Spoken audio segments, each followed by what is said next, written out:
pessoal, tudo bem? Que bom, né, Marlon? Primeira vez, um evento grandioso, né?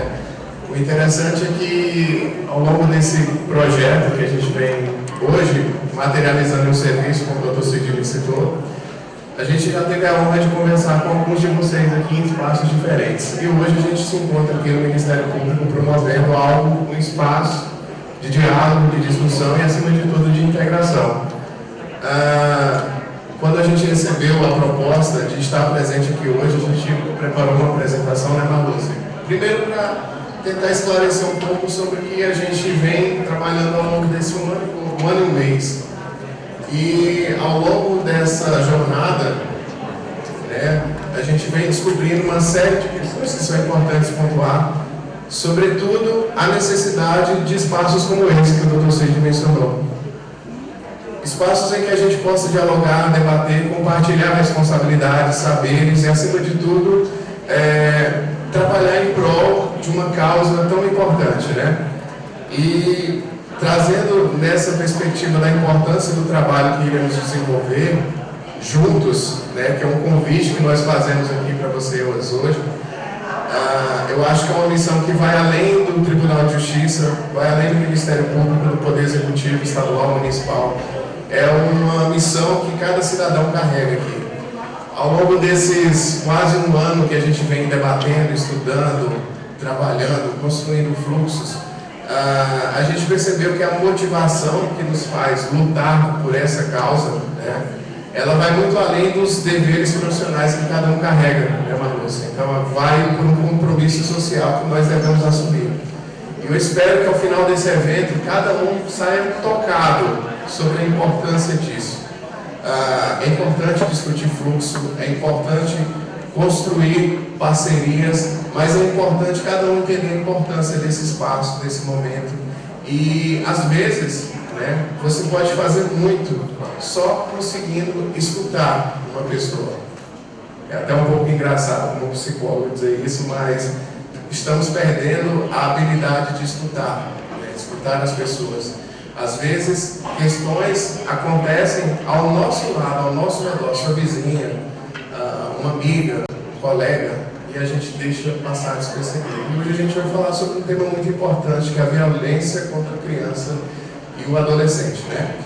Bem, não tem como não mencionar a Lei da Escuta, a Lei 13.431 de 2017, que na realidade é o que nos moveu para o projeto de escuta especializada e para hoje o serviço de escuta especializada do Centro Integrado 18 de Maio.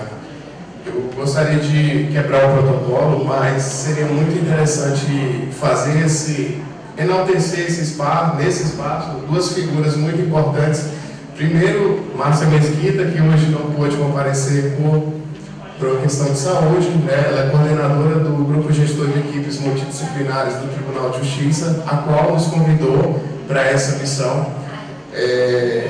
E grande desafio que a gente vai apresentar para vocês. E também uma outra pessoa, a doutora Ana Carolina, né, pela SSP, que quando a gente chegou no Centro Integrado 18 de Maio para construir, né, esse serviço junto com os nossos colegas, companheiros signatários, que nos acolheu também. Então, a doutora Ana Carolina está por aí, muito obrigado, né, publicamente falando, e que esse aceno ele se estenda a toda a equipe da Secretaria de Segurança Pública, os demais órgãos, IML e Tribunal de Justiça, que nos deram um apoio para poder materializar um sonho. Acredito que é um sonho. O Dr. Sidney sempre traz a luta que foi para a gente ter um centro integrado, né, e o quanto a gente deve lutar por ele e aperfeiçoá-lo na medida em que a grandiosidade da missão é enorme, né? Então a gente vai falar sobre a escuta especializada no âmbito da rede de proteção à criança e do adolescente. Eu não sei se é um tema que é familiar a todos, né? Acredito que aqui a gente tem pessoas que ocupam vários espaços na rede de proteção, e aí a gente vai trazer um pouco do contexto histórico, um marco legal, para que a gente possa adentrar e chegar até o fluxo, né, Marluce? Explicar como é que se processa, como é que isso está acontecendo aqui na nossa realidade local.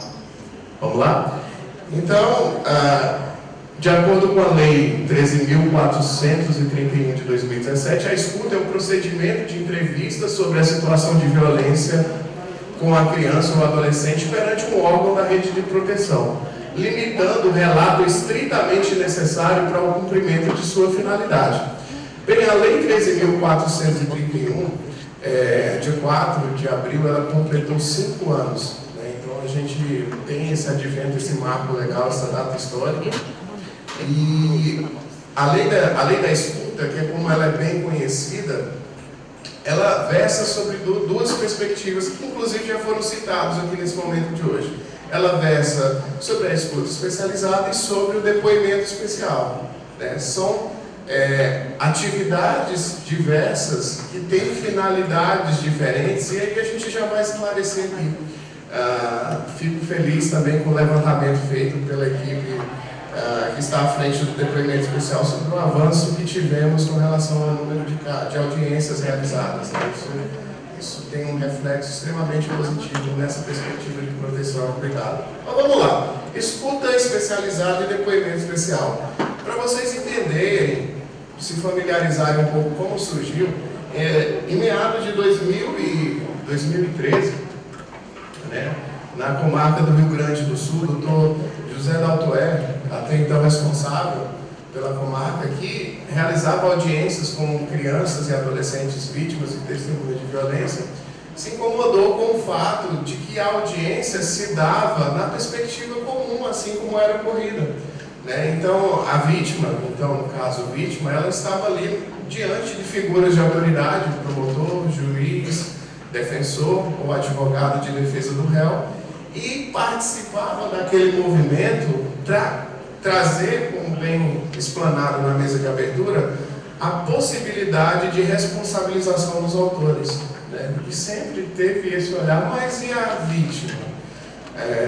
O caso aqui que nós tivemos, que foi citado pelo doutor Luciano, a gente, nossa, a primeira coisa que eu pensei, Marlúcio, mas e aí essas vítimas, quando ele falou, e essas 5 crianças, né? Tá bom, os 80 e tantos anos de reclusão são significativos, uma resposta social, mas e essas vítimas?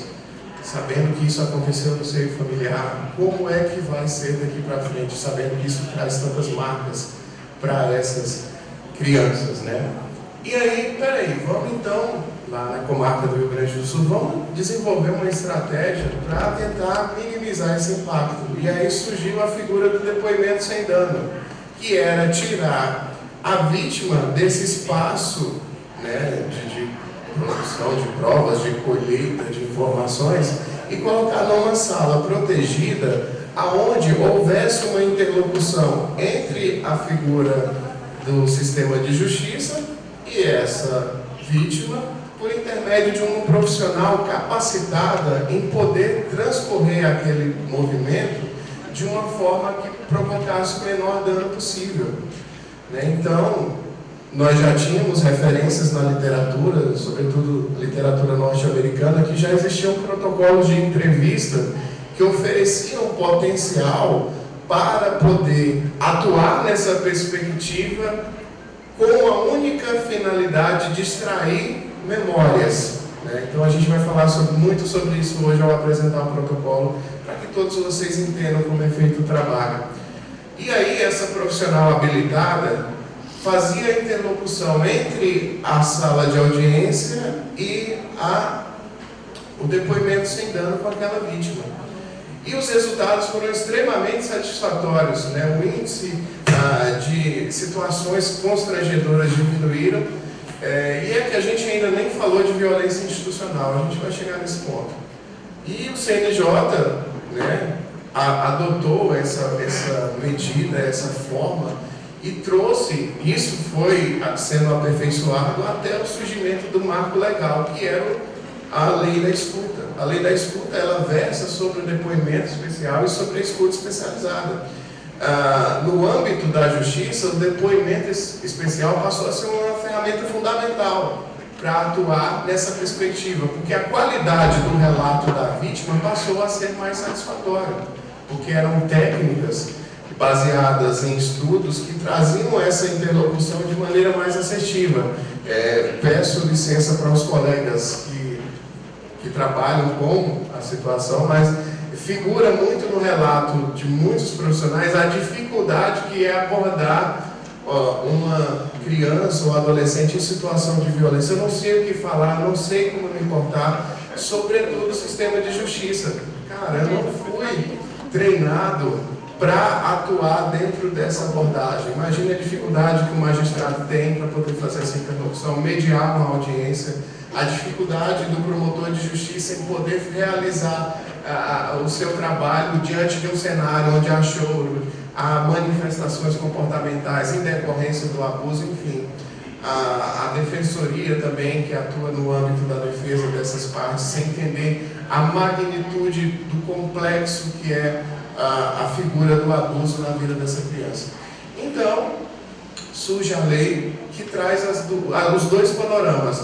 No âmbito da justiça, adota-se o depoimento especial para esse processo que ocorre no âmbito judicial, de produção de provas, para materializar o ocorrido e poder responsabilizar os autores, mas na perspectiva de proteção da vítima, né? Tivemos uma perspectiva de poder, pela primeira vez em muito tempo, olhar para a vítima no aspecto legal. Opa, tem uma lei que tem uma metodologia. Não é conforme cada comarca pensa que deve ser conduzida a audiência. Hoje tem todo um procedimento que deve ser adotado. Só que a lei não versa só sobre o depoimento especial. Ela também traz um outro olhar que é extremamente interessante. Sobretudo, eu venho falando do depoimento especial e vocês viram que eu citei a comarca do Rio Grande do Sul que adotou depoimento sem dano. Sim, depoimento sem dano, mas a perspectiva que os autores foram pesquisando, identificaram o quê? Poxa, não tem como haver um depoimento sem dano. O fato de trazer aquela recordação já traz um dano para o indivíduo. Nessa perspectiva foi adotado o termo depoimento especial. E aí, como eu vinha falando a vocês, tem a perspectiva da escuta especializada, que ela deve acontecer no âmbito da rede de proteção. Vamos lá, aqui a gente tem muitas pessoas que atuam na rede. Detectada uma violência, uma revelação espontânea por parte de uma criança ou adolescente que passou por uma situação de violência, o que ocorre? Ela percorre a rede. Se ela revelou isso na escola, ela fala para o serviço de orientação. O serviço de orientação aciona o conselho tutelar. O conselho tutelar identifica uma demanda de saúde. Essa criança fala lá na unidade básica de saúde, fala para a enfermeira, fala para o médico, fala para o psicólogo. E depois identificar uma demanda de assistência, de questões de vulnerabilidade socioassistencial, vai para um CREAS para receber um tipo de atendimento, um benefício socioassistencial, tem que falar sobre aquilo novamente. E aí configura-se que realmente ocorreu a violência. Então a gente também tem que pensar, como o doutor Adriano mencionou aqui, na responsabilização dos autores, na investigação do fato. Então vai ter que falar na delegacia, fala para o escrivão, fala para a delegada. Isso instaura-se um inquérito, boletim de ocorrência, inquérito, vai para o Ministério Público, vai para a vara, vai para a Justiça, e aí tem que falar na audiência.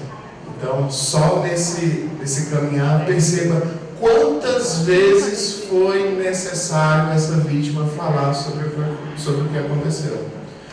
E aí a gente encontra um fenômeno que é lamentável, que é a revitimização. Imagine falar sobre algo que dói tantas e tantas vezes, com tantos olhares e finalidades diferentes. Enquanto profissionais, eu e Marluce normalmente debatemos sobre isso, que na realidade é mais por um desejo nosso do serviço do que pela necessidade dessa vítima. Muitos relatos que a gente observa hoje pela escuta, ou no âmbito da nossa carreira e trajetória, que boa parte dessas vítimas querem botar uma pedra em cima desse assunto. Eu não quero mais falar sobre isso. Caramba, foi meu pai. Caramba, foi minha mãe, meu irmão. Não quero falar sobre isso. infelizmente, o sistema de garantia de direitos promovia toda essa trajetória. E aí, é como eu falo, a lei traz essa perspectiva. Vamos adotar a escuta especializada como um instrumento de garantir a proteção dessa criança para que ela não seja revitimizada e o relato que ela traga sirva para todas as linhas de cuidado que ela necessite, que ela precise. E aí então figurou-se na lei, né? A lei de 2017, né? Fizemos agora 5 anos de lei. E aí, eu acho que pode passar o próximo slide. Eu acho que ficou claro para vocês que a gente tem duas perspectivas, do cuidado e da responsabilização, mas todas com o olhar da proteção e de evitar a revitimização, né? E aí vamos trazer esse recorte para o cenário que a gente está, para o cenário de Palmas, para o cenário do Tocantins. Não diferente das outras regiões do Brasil, lamentavelmente, a lei, para que a lei ocorresse, se fizesse acontecer, houve um percurso, né? Um percurso extenso, né? Conversando com o Dr. Sidney, a gente ouviu dele, enquanto há muito tempo na promotoria, o quão difícil foi essa trajetória para poder debater com os órgãos e as entidades, de poder sensibilizar para poder colocar em prática essa lei, né? Então, estendo cumprimentos ao Ministério Público por atuar nessa frente, né? De entender a importância e a magnitude disso para a rede de proteção. E aí o que acontece? Aqui no estado do Tocantins, em 2019, o CNJ esteve no âmbito do Poder Judiciário e constatou que nós, Estado, ainda não tínhamos se adequado à legislação. Do ponto de vista que o depoimento até 2019 não ocorria. Depoimento especial, que é no âmbito jurídico, né, no âmbito do Poder Judiciário.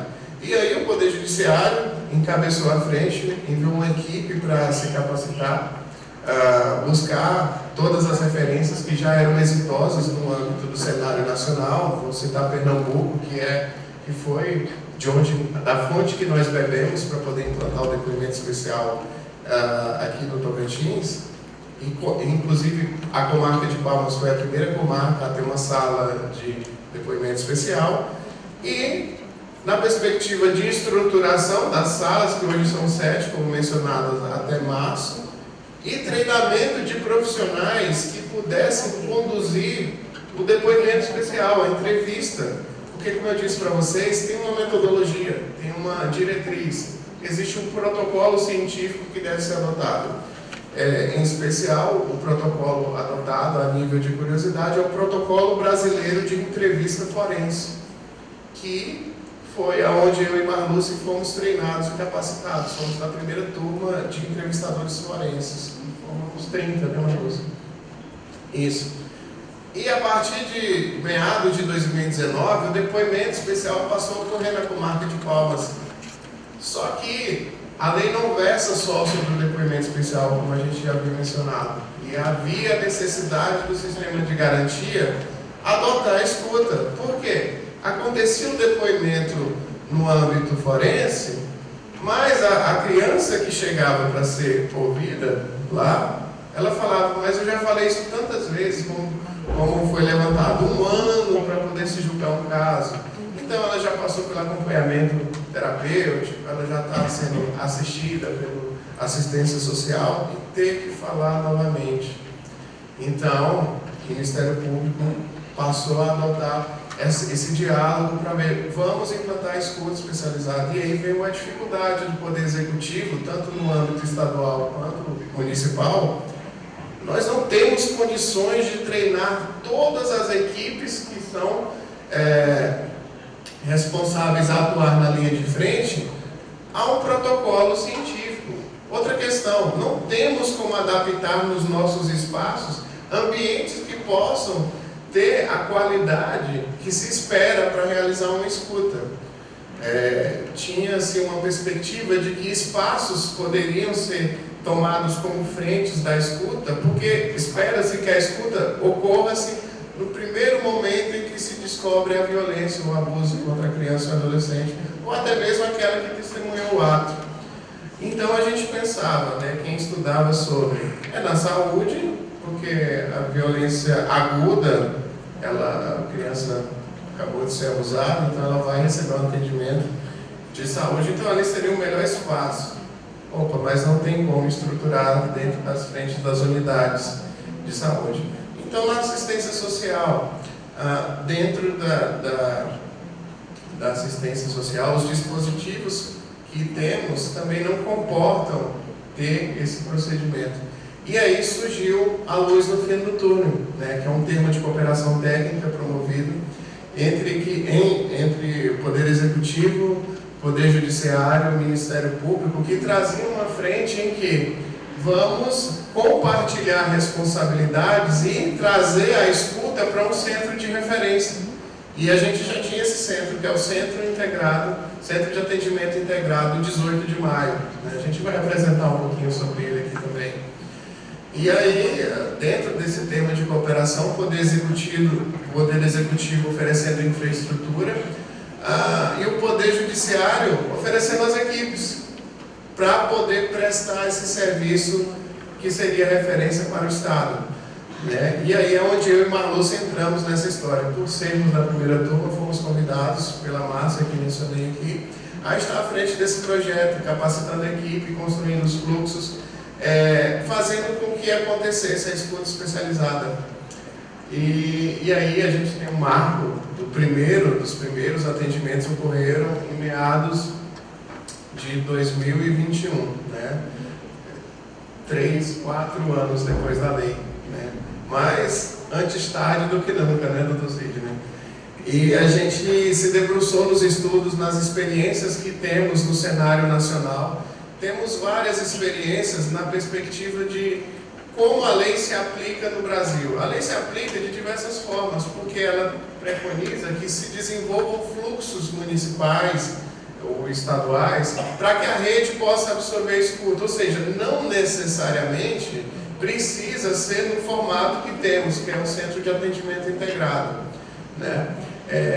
O município pode organizar na sua rede como vai acontecer a escuta, mas também temos centros de atendimento integrado, né? A gente tem o do Rio Grande do Sul, tem o do Pará, tem o de Brasília como referência, aonde tem essa lógica de um espaço que comporta todos os entes e órgãos responsáveis pelo cuidado, aonde acontece a escuta, e em alguns deles, inclusive, um depoimento especial. Então, tínhamos essas duas estratégias. Só que o nosso caso, como foi dito pelo termo de cooperação, a gente ia adotar o Centro de Atendimento Integrado como referência para a escuta especializada. E aí começou a acontecer, né, Marluce?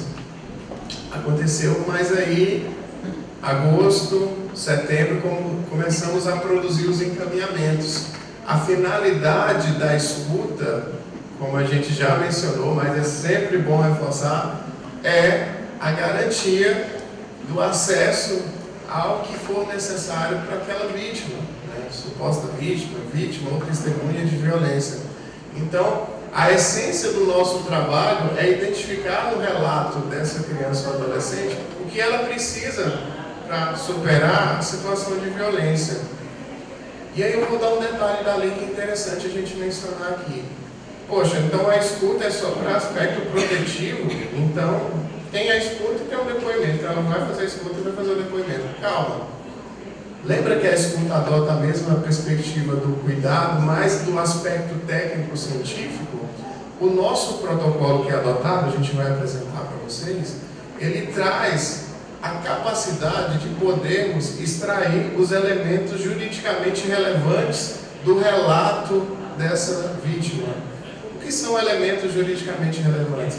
Aqueles fatos que a gente vai citar aqui para vocês, quem, o que, quando, onde, como, que são elementos essenciais para a autoridade policial e judiciária responsabilizar o autor.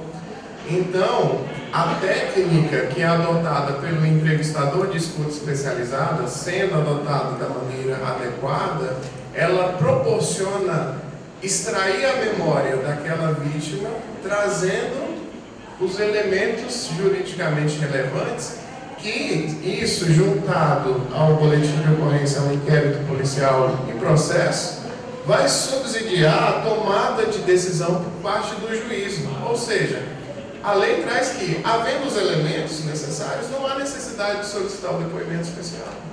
Então, é uma das principais, um dos nossos principais carro-chefe de tentar, no treinamento da equipe, proporcionar a qualidade na extração das memórias. Porque a gente sabe que quanto melhor for feita a escuta, maior é a possibilidade dela não ser ouvida novamente. Então, nós temos uma dupla finalidade de proteção e de responsabilização, porque se for bem trazido os elementos que aquele relato proporciona, não há necessidade do depoimento especial. Abre-se aspas e coloca a situação em que, pela lei, o magistrado pode, sim, requisitar o depoimento especial, havendo a necessidade. Então, vamos pensar da seguinte forma: se uma criança ou adolescente era ouvida 5, 6, 7 vezes, se ela for ouvida 2 vezes, melhor.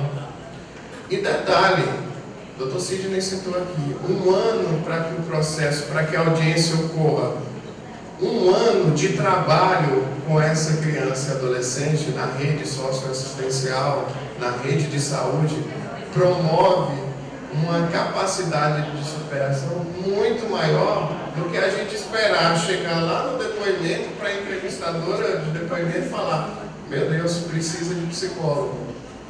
E aí ela ser ouvida só depois que o processo findar.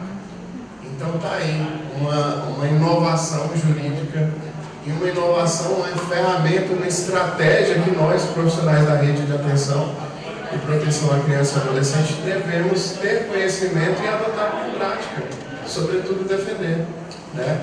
A lei e os procedimentos, tanto depoimento quanto escuta, foram passíveis de muitos questionamentos pelos conselhos de classe, das figuras dos responsáveis, os profissionais responsáveis que conduziam o procedimento, mas a nível de decisão, os tribunais superiores, foi validada a perspectiva de que não estamos dizendo que o depoimento especial e a escuta é a melhor forma de combater a violência contra a criança e adolescente.